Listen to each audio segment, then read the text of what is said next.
Elizabeth Warren is going to sing and play the piano at this event, something we've never seen at a campaign rally from her before. So let me tell you why we've never seen it.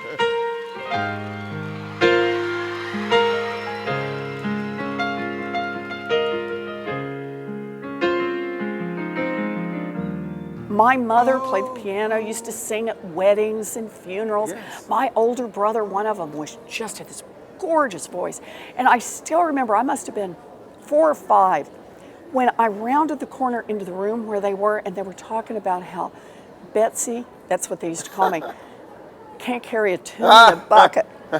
And my response, I was always the spunky kid, could I get a bigger bucket? So I, at some point, got the hint that singing was not my talent. But at some point, you must have gotten the hint that singing was your talent. Well, I got it in church and at home too. So my mother sang too. She would sing at weddings and funerals, and she was the choir director at my church. And I started taking piano lessons when I was 3 or 4 years old.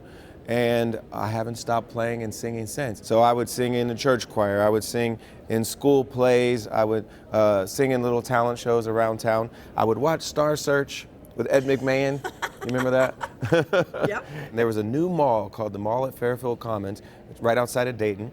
And the new mall had a local Star Search competition, and I won. And the winner of that local Star Search competition got a $500 shopping spree at the mall. Whoa. Yes, and I was in high school, so this was awesome for me. And What did you buy? a lot of clothes. Give your all to me, give my all to you. You're my end and my beginning, even when I lose and win. I was homeschooled some of my grade school years, and since we didn't have a school, part of what we used as our school was going to the library. Sure. We would go to the county library and we would just read whatever we wanted. And the thing I gravitated toward the most was reading about people like Dr. Martin Luther King, people who were civil rights leaders, people who made me proud of Black history and who fought for justice and equality in America. And I always admired people like that. I grew up listening to Stevie Wonder, and I knew of Harry Belafonte and Paul Robeson and Nina Simone and all these artists who saw it as part of their duty as an artist to make change, to be a voice for change, to tell the truth about what's happening in the world and to fight for justice. And so I always thought that was part and parcel of what being an artist was. Emancipate yourselves from mental slavery.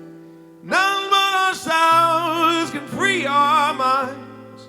Have no fear for atomic energy, 'cause none of them can stop the time. I met Senator Obama back in 2006. He hadn't decided he was going to run for president yet, but we talked for a while, and I told him, you know, I know you're thinking about running for president. If you decide to run, let me know and we'll do what we can to help you. And so I got involved very early on in the primary. No one thought Barack Hussein Obama was going to win the Democratic primary. I still remember when I met him for the first time and thinking, this guy is special. Sometimes you just know someone's extraordinary, and you know the fight they're in. Yes, and you can see the passion that they have. You can see their ability to inspire, and you can see that their heart is in the right place for the country. And that's what I see with you. Yep. Bless your heart. Ordinary people, we don't know which way to go. I want someone brilliant. I want someone empathetic. I want someone with a plan. I want someone with the fire and the commitment and the persistence to make that plan happen. And I hope you'll join me. I hope you'll vote to make Elizabeth Warren the next president of the United States. 'Cause we're ordinary people.